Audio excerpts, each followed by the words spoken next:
Welcome to episode 9 of the Think Tank podcast, brought to you by the Digital Innovation Group at Providence. Think Tank is a supercharged brainstorming session between two leaders from different verticals to help us solve some of healthcare's biggest challenges. This is Kelly Stonelake. Thank you for joining us. Today, we'll be discussing how technology can enable us to evolve the brick and mortar guest experience through digital. Joining us today is Erin Martin, Executive Vice President and Chief Digital Officer at Providence, and Kari Escobedo, the Senior Vice President of Information Technology at the Seattle Mariners. Welcome, Kari and Erin, and thanks for joining us. Thank you, Kelly. Thank you. It's very nice to meet you all. So exciting to chat. I mean, I'm a huge fan of the Mariners, and it's so cool to have you here, Kari. And you have such an impressive career, 20 plus years in technology leadership across a wide range of industries, including tech, telco, retail, healthcare. You were an athlete yourself, a collegiate athlete, and I'm just so interested in how all of these, the set of experiences came together to bring you to your role at the Mariners earlier this year. Yeah, thank you and welcome. It's good to talk with both of you all, but I'd love to share a little about my journey, how I ended up across some of the evil empires here in the Northwest, some fantastic brands that at first blush don't really have a lot to do with each other than the common conversation piece that we're talking here is technology, right? All of them run on a core of technology, and even more and more so over the last few years. It's critical to their business. And so, early in my career, I started off in tech in the Microsoft world. And Erin, you and I, we have some of those things in common way back in the day, and learning and getting my feet wet with how do we leverage technology, but looking across Microsoft and Starbucks and T-Mobile, and then you go into healthcare and now into sports and entertainment. The companies don't run without technology, and we all have common problems of technical debt. How do we move from one legacy technology, to the newer pieces? When do you move? How do we help the change management of the organization and our customers adopt some of these great pieces of technology and capabilities? And I love that challenge across each one of them. And every move, Kelly, to your question, it was like every move I did because one, I needed to keep growing myself, and I'm a habitual learner. So being able to tackle and learn how I can use technologies in different ways to solve different problems, that's what's driven my career and the new opportunities. The Mariners were the latest one where, I go back to my collegiate softball days, right? Playing at Cal State Fullerton Division I ball, and the opportunity to take that passion and the passion for sports and entertainment and really make an impact from a technology into a beloved brand like the Mariners wasn't something that I could pass up. There was just too much synergy in those two, really looking at the Mariners as an opportunity to really modernize and transform who they are at the core of their business with technology. And it was a lot of fun. It's been a lot of fun the last 9 months. Awesome. Yeah. So, you've had this consistent thread of the technology leadership across such different industries. Is there something that, as you kind of enter into a new industry in a similar technology leadership role, that you feel like, darn, industries, different verticals should really know more about this? Like, what is that?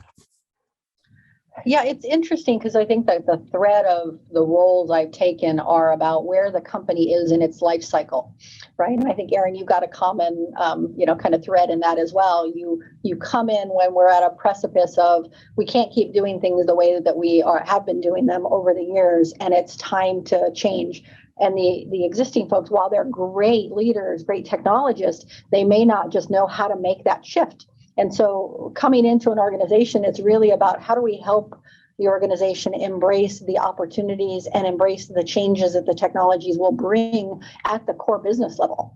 And that's the part where, whether it was coming into healthcare with Group Health and Kaiser and adopting digital virtual care paces, same at Bartell Drugs before that, or at T-Mobile, where we had to modernize our supply chain and take advantage of being able to to modernize the core of the technology platforms underneath our supply chain to enable the digital customer changes we needed to make in the stores for our customers. So that's a common thread across all of these organizations that really takes a people first, right? And a view of people and process first viewpoint. Because frankly, you guys can say it, technology is not the hard part. I mean, this is not rocket science. Yes, it's hard. But there are ways and patterns that we borrow from the other industries that I've been at that maybe we need to put together in a different way to get a different outcome for this industry, right? Totally. I mean, Erin, what Kari's describing sounds so much kind of in line with the spirit of why the Digital Innovation Group exists. What resonated with you there? I saw you nodding when Kari was talking about like, technology not being the hardest part. Can you tell us a little bit about that? I'm surprised my head is still attached to the when she was saying that. And the other thing too, I'll just say about Kari is like I met her.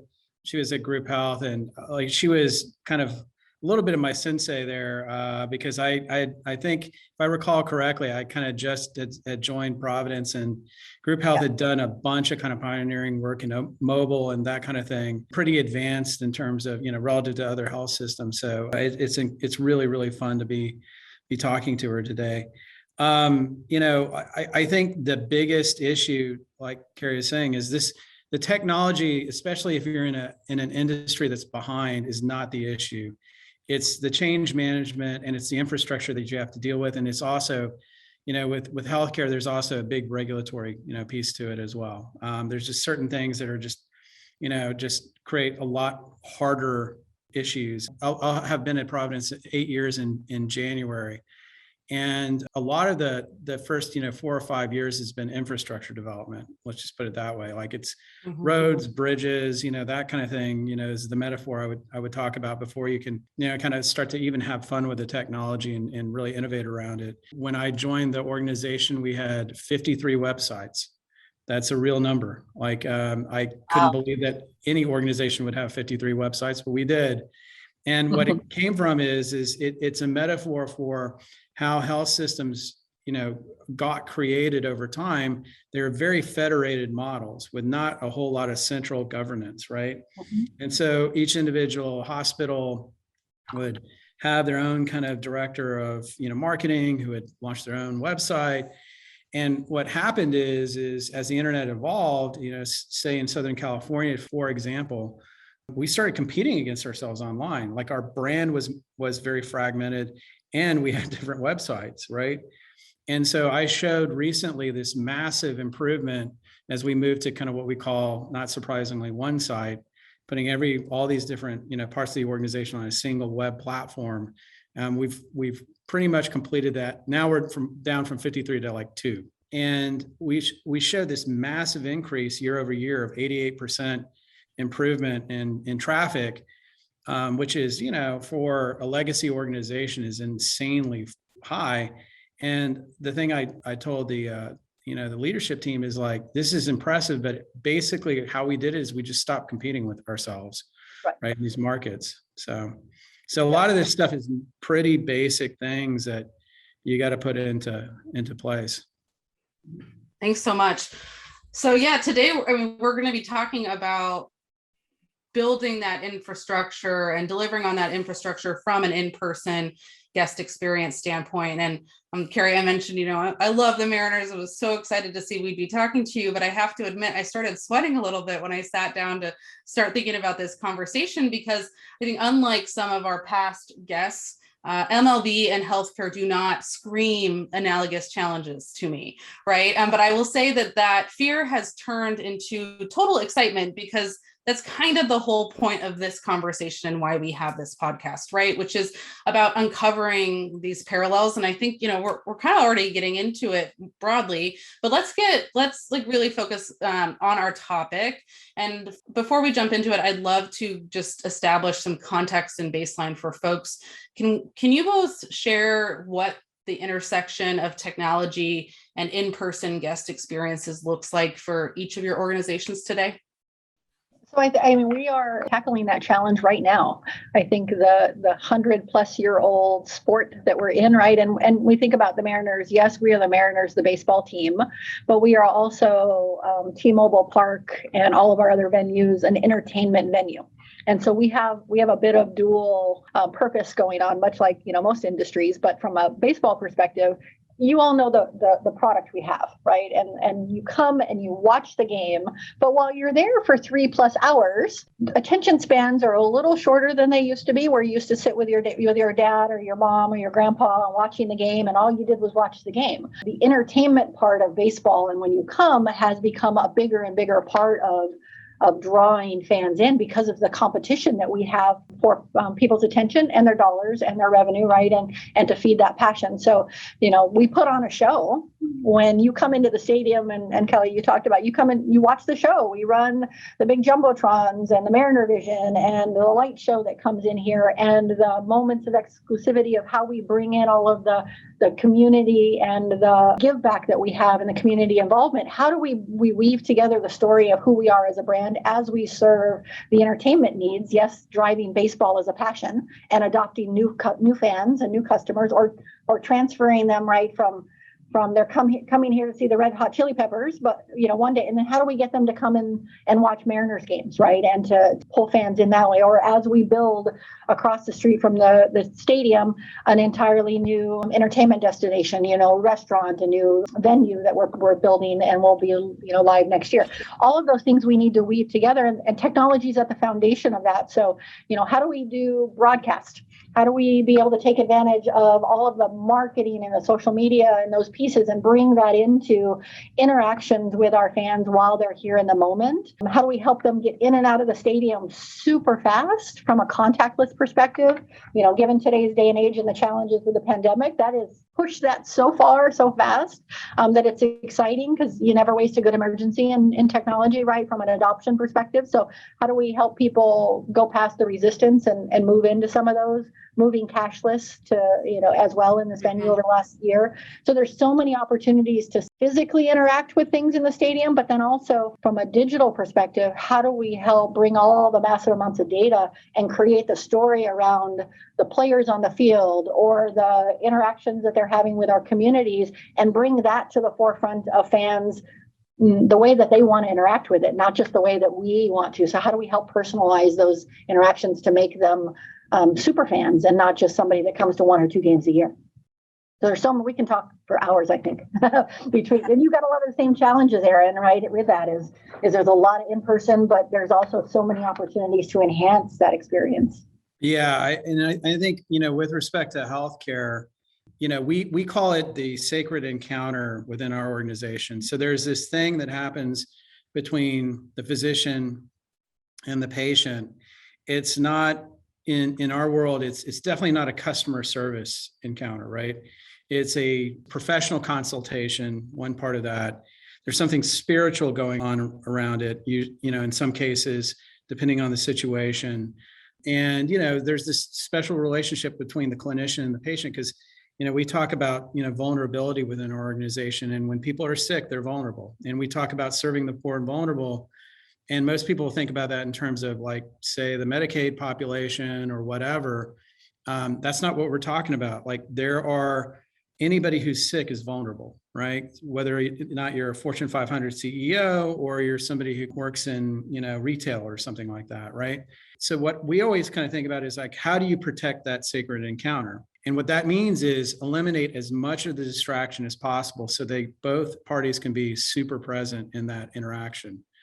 And so how do you do that? Well, that's about friction elimination. So then you kind of walk through, how can digital help with that? Well, first of all, how do you even find the clinic? Can we create, for instance, a chat assistant that will determine whether or not you need to go in person, or you can do a video visit, which we've done. We have launched a bot called Grace that will actually tell you, based on your kind of chief complaint and a few other questions, it'll give you a differential diagnosis, and it'll say, okay, we recommend you actually go into a clinic to see your physician about that, or no, you can go into telehealth. Very simple kind of, go this way or that way, but it's super helpful for the patient so they're not wasting time. If you do need to go into the clinic, how do you find it, right? Some of these clinics tend to be in very complex, large hospitals. Then you've got kind of a wayfinding technology to kind of get them there. I can tell you personally, I've been, had meetings in some of our hospitals where I got into the parking garage, and by the time I actually got to the room that I was supposed to be in, it was like 30 or 40 minutes of a walk and just kind of wandering around. These are very complex, large, institutions with a ton of rooms in them. So how do you get people to the right place? And then once you get them in there, how do we eliminate the patients even having to do anything other than just kind of walk into the exam room? We're eliminating the need, for instance, to fill out paperwork, because you can kind of pre-register digitally, or we've already got your information. And then once you're in the clinic, my colleague, BJ Moore, who's a CIO, is working on in-clinic smart assistant that basically helps inform the clinic encounter through AI, bringing the right information to the physician when they kind of call out for it. And, instead of that clinician being distracted by having to kind of type into the EMR, they can kind of focus exclusively onto the patient. I also will tell you that there's a lot of really interesting stuff you can do around the clinic encounter when it's in telehealth, because everything then is digital. And so we're really excited about kind of wrapping a lot of technology and experience around that. For instance, serving patients that don't speak English as their first language. We've piloted some really interesting caption software that just uses AI to translate in real time what's being spoken back and forth. So like you said, Kari, that the world is your oyster in this area. And all these technologies are not idiosyncratic to healthcare. They're just being applied to that specific, to us as an industry vertical. You're both doing such cool, meaningful stuff for the guest experience with technology already. And it just gets me thinking with a lot of excitement about what some of the kind of evolution in tech and industry will mean in both of these capacities. I think I had heard once that without 4G, we wouldn't have Uber, we wouldn't have DoorDash, right? Like 4G created industries, and 5G will do the same. And we're still in the early days of 5G. I know with your T-Mobile experience, Kari, I don't need to explain that to you. You were a leader there, but it's going to fundamentally change the way we interact with technology, and the opportunities seem seemingly limitless, from virtual and augmented reality experiences to remote surgeries, Erin, to smart infrastructure across the board. It will create even more new industries and revolutionize existing ones, and probably both in terms of entertainment and sports and healthcare. So in this vein, I was really excited to see, an article, Kari, I read about the T-Mobile pen at T-Mobile Park, where folks can actually kind of get in and throw a pitch from a simulated pitcher's mound, or turn themselves into a bobblehead, or use their phones to make players come to life. And so I'm curious, can you tell us a little bit about your vision here and what your impression has been of how fans are responding to these experiences, right? Because I think there's a couple problems to solve here for all of us, which is, can we do it from a technical standpoint? But then, do people want that? Will they derive value from that experience? So I'd just love to kind of hear how you're thinking about that. Yeah, it's interesting. We've dabbled with leveraging and partnering with T-Mobile in our pen, right? And folks that have come to games over the last year or so, you get to swing and hit a bat through augmented reality. You get to pitch, you get to do the bobbleheads. Some of those experiences, they're very novel at this point, right? They're more entertainment than driving a whole experience, but it lets us experiment with different things and really try out, to your point, what's going to really make a difference to that engagement and to that their ability to connect with us as a brand, and with many of our sponsors, right, and our partners as well. We've also dabbled as well in some of our suites, right, where we have maybe a smaller controlled environment with pulling together 5G and our VR glasses, right? And to be able to pull a lot of the massive amounts of data and stats and experiences that we can pop up about stories, to make it less about just this thing happened and more about, like, what did it take to make that thing happen, right? So in some of our suites, we've done that this year, where where you've got tags throughout the suite. And as things happen on the field, new information that gives you a richer context to that, 100th home run. It also gives you the history of how we got there and maybe what other players or Mariner players contributed to that or in that same vein. So, it's how do we make the experience richer from that perspective, from a fan experience. Go back to Erin's wayfinding, right? These stadiums are huge. There's so much to do. How do we help people connect with the things that are most important to them, right? That resonate. Are you a foodie and you need to find, since we're the best stadium in the country, baseball stadium, when it comes to food rated, we have, so much selection of local homegrown things. How do we help people that are foodies find those things? Or if we have a partnership with Virginia Mason and we're doing something here, in a stadium and doing an event, how do we help the folks that are here for that? Or the Girl Scouts or the Boy Scouts, we're doing special events for them and making lifelong fans out of those experiences, leveraging both technology, data, and 5G to bring it to them immediately that is personalized for them or for their event. And then the flip side is being able to maybe let different industries adopt technology like smart building technology, leveraging 5G, or, IoT has been out there forever and there's, devices everywhere collecting data, but how do we actually use it? And this technology and the foundation it's laying is actually going to let us manage a building like T-Mobile that's 20 plus years old, much like maybe many of your your hospitals, manage it more efficiently and make it green and make it more sustainable for both our fans who care about that, as well as the owners and the organizations that run it. And then we can go into the baseball side of things as well. Like, how do we leverage 5G for player health, player enhancing their sports performance, right? Enhancing those things, or recovery. How do we help do that? And we have technology that we're leveraging now to help the players come back faster and to manage their rehab in ways that is great for them so that they are stronger and come back faster, but also for the organization. So we don't rush things and bring people back and they get injured faster. So there's kind of multiple layers of how we're leveraging 5G and the technology that powers it. I love baseball, but I'm by no means like a hardcore baseball fan. But the hardcore baseball fans that I know, there seems to be a high correlation between them and them being kind of data nerds. The thing that really resonated with me was you were talking about the private boxes and like the ability to show stats. Like I tell you, like I've been to parties where we're watching a baseball game or whatever, and there's just hardcore baseball fans in there, and it is all a bunch of statistics that they seemingly pull from nowhere. Right. And they just discuss it over and over and over again. It's like a bunch of statisticians in the middle of a game sometime. That may be just the Seattle area, but I have a feeling it's not. No, it's not. No.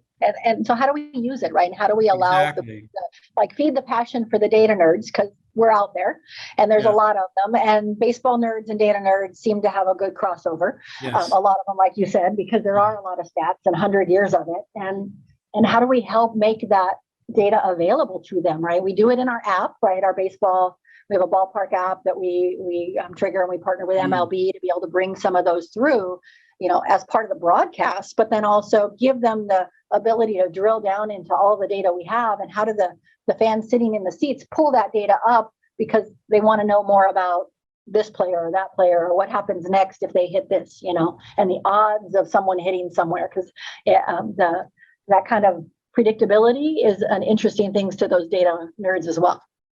Totally. And Kari, I got to go back to something you said earlier too about using emerging technologies to create healthier locker rooms and drive faster recovery. And considering we have a lot of people that listen to our podcast that work in healthcare and are thinking about how to adopt these technologies, can you tell us a little bit more about what you're doing? I'm just curious what sort of clinical implications that might have and what we can learn from that. Yeah, I think we're one of the lucky organizations where we have a medical staff, right? And we partner with a lot of medical professionals around the area and around the country where our players are. And we leverage a number of technologies that are tracking biometrics, right? And how do we track biometrics of when people are healthy and the movements they have? And then if someone is injured, how do we leverage those same to be able to move people back to healthy? and tracking the biometrics of those, and then combining it with the experience of those healthcare professionals, as well as the technology that underlies it, really help us put together the right plans and monitoring of those folks, and then change the recovery plans for them, right? Change how we are pushing them to recover in different ways, and what kind of exercise we need them to do or not do in order to help them recover. So, I can talk about a few things, but from a proprietary perspective, there's a few things we can't talk about. But in broad terms, there are really three big components to that we use every day for every one of our players when they're healthy, so that we can leverage it when they're not, so that we can help get them back to healthy and to full strength. I love that. I've just started wearing over the last few weeks a continuous glucose monitor. I feel like I'm not diabetic, but I'm on a path to becoming my own Tamagotchi. And you're right, because like the more data you have at baseline, kind of the more you can figure out as things go not according to plan. So I find that really fascinating, and think there's certainly, when it comes to health in the locker room and patient health care and well care, I think that there's a lot of synergies there. One thing I'm sorry, Kelly, just to add to something that Kari was talking about within the healthcare context from rehab standpoint. We invested in a company that we're partnered with as a health system called I love the name of this company. It's called Spinezone, believe it or not. And what they do is they do rehabilitation of people with, so there's kind of like, low grade rehabilitation where maybe you have an injury, and there's a lot of companies out there doing things like using AR and VR to kind of assist people to do rehab at home, so they don't have to kind of come into, for instance, a rehabilitation clinic or whatnot. Oh, you've got an injury right there. So Kari just like raised her hand and apparently is like surgery, right? Surgery. Oh so my goodness! Talk to me about PT. That's how we leverage that, so I don't have to go in somewhere if I'm one of the ones that adopts it, right? Could adopt it, because not everybody can, but who is willing to. There's some great things out there for me. Yeah, and so now there's the ability to do kind of virtual PT where you don't have to go in, to the physical therapist. You can kind of do it virtually. But the Spinezone example, I think, is really interesting because it kind of combines kind of this theme, Kelly, about, they use a physical location. These are for more complex, kind of recovery scenarios or injuries or chronic conditions. And what's amazing about it is you go in and they've actually created equipment that is highly instrumented to determine where you are in your recovery. And they go through a very kind of regimented process where you kind of go in, you're kind of instrumented to do that. And again, it's for more kind of intense, injuries or chronic conditions. And the reason why it's so important in healthcare is it avoids surgery, right? So for instance, there's a huge problem in the United States about the overuse of surgical interventions, right? Whereas, physical therapy or other, approaches could either delay for a period of years or even indefinitely surgical interventions. This business was actually created by two spine surgeons, co-founded, who realized that they were getting referrals for people who actually needed rehabilitation. And so they wanted to create kind of a new offering for that. And so they put that under kind of, capitated risk contracts so that if they save the organization, the patient time and money, everybody benefits. So I think it's an interesting example of what you're talking about there. Absolutely. Well, this has been such an exciting conversation. I think we could talk for hours and hours. I think one more question for you both before we wrap it up.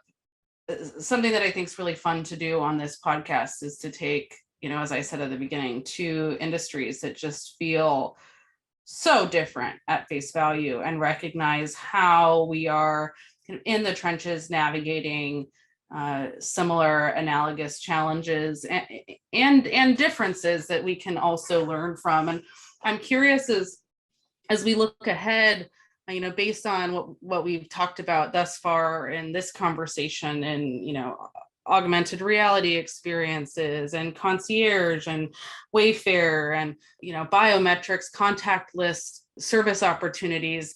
If you two were to take what we've uncovered in today's conversation and build together, if we were to imagine that kind of healthcare meets entertainment venue and you have thousands and thousands of people in a space for 4 hours, or how to continue that experience, like where would you start?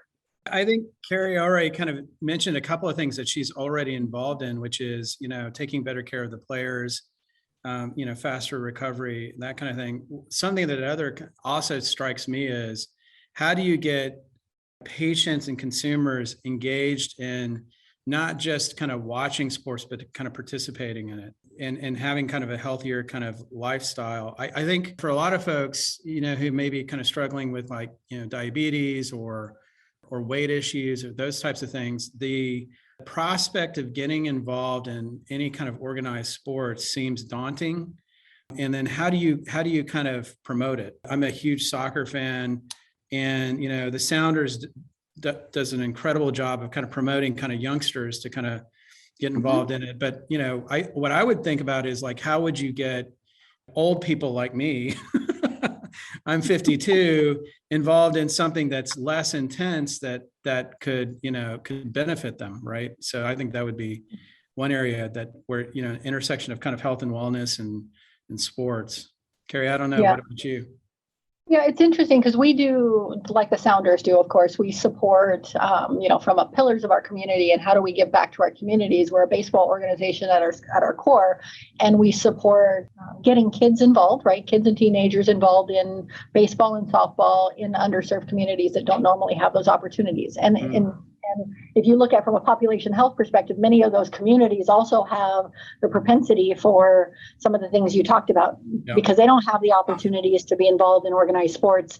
Their ability to be in better shape, right, and have those opportunities is less and less. So there probably are some less technical things that we could partner to be able to encourage underserved communities to be able to be lifelong athletes, right? Whatever level of athlete, but lifelong active athletes. And if they happen to enjoy softball and baseball and a number of other things that we do, that's fantastic. And I think that helps you guys as well as helps us, right? Builds lifelong fans, but it also builds healthier patients that are, in maybe some ways, we could use their ability to love baseball and participate in leveraging technology in ways we're getting them used to using things like contactless biometrics, VR and AR. If they're used to using it in our context, and then we could be able to translate that really easily into they are educated consumers when they come into the healthcare context. So there's a lower barrier of entry. So how, from a partnership of being able to say, you guys come in here, we build a product utilizing those same pieces, maybe in a baseball context. So put them in a setting of baseball where they wouldn't be able to do that in real life, but we put it in a VR and an AR context, right? With the data we have, they get excited about it. But the next time they come into the hospital or to a doctor's office, they already know how to use that. They're excited about it. It's not a scary thing that they come in, and you guys can then take it farther to be able to help them rehab sooner. So I think there are some opportunities for us to do that together. I think that last point you made is incredibly important, because if you see a technology in a non-threatening context and it's used in, say, in a healthcare context, maybe it's a little less daunting and concerning, right? To your point, I think that's a really, great insight. The other thing I would also say too is because healthcare is behind, the ball, and, we're working every day to kind of, at least catch up or not be, like BJ Moore, our CIO, says, when he joined, like, we're 10 years behind, and we're hoping, our aspiration is to just get kind of 2 years behind, right? BJ and I have talked about that a few times. We're friends on this as well. And we talked quite a bit about our experiences being 10 or 15 years behind. In some things. And when I meet with folks like Kari, and I'm involved in this other group called Digital 50, and it's a collection of chief digital officers from across different, industry verticals, I kind of get to cheat a little bit, because I get to kind of predict the future when I kind of come back, because I'm kind of seeing where they're kind of leading. And I'm like, okay, we can take that kind of use case, and if you kind of twist it around.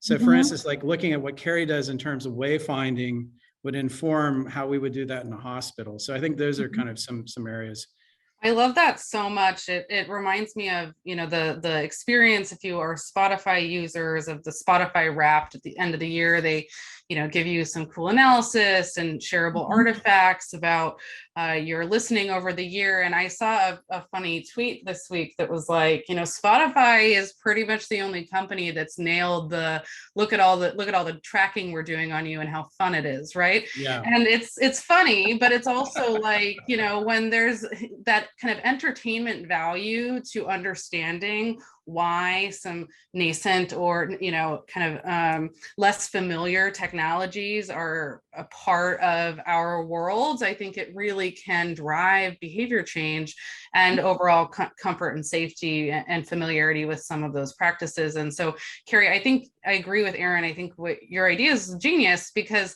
and not even just for youth, but even just thinking about how these experiences within your ballpark and beyond effectively enable healthcare access when we think about what that familiarity and comfort with those sorts of experiences does to set folks up to even better receive the modalities that Erin and his team are building.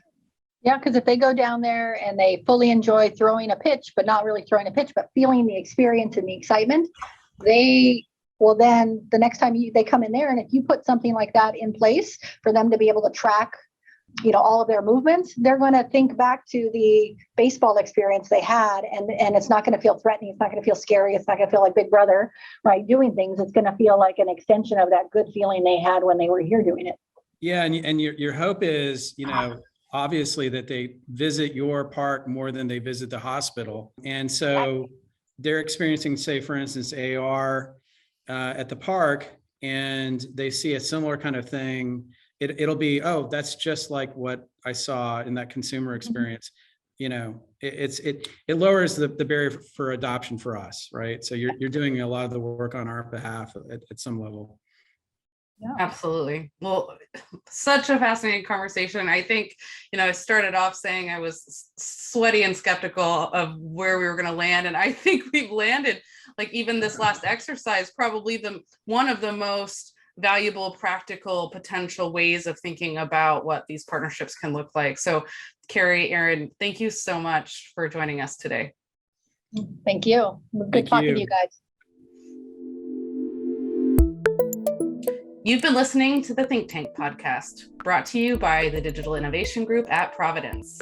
If you've enjoyed this episode, please leave us a review or follow at Prov Innovation on Twitter for more discussion about how digital can inspire solutions to some of our biggest challenges. I'm your host, Kelly Stonelake. Until next time, take care.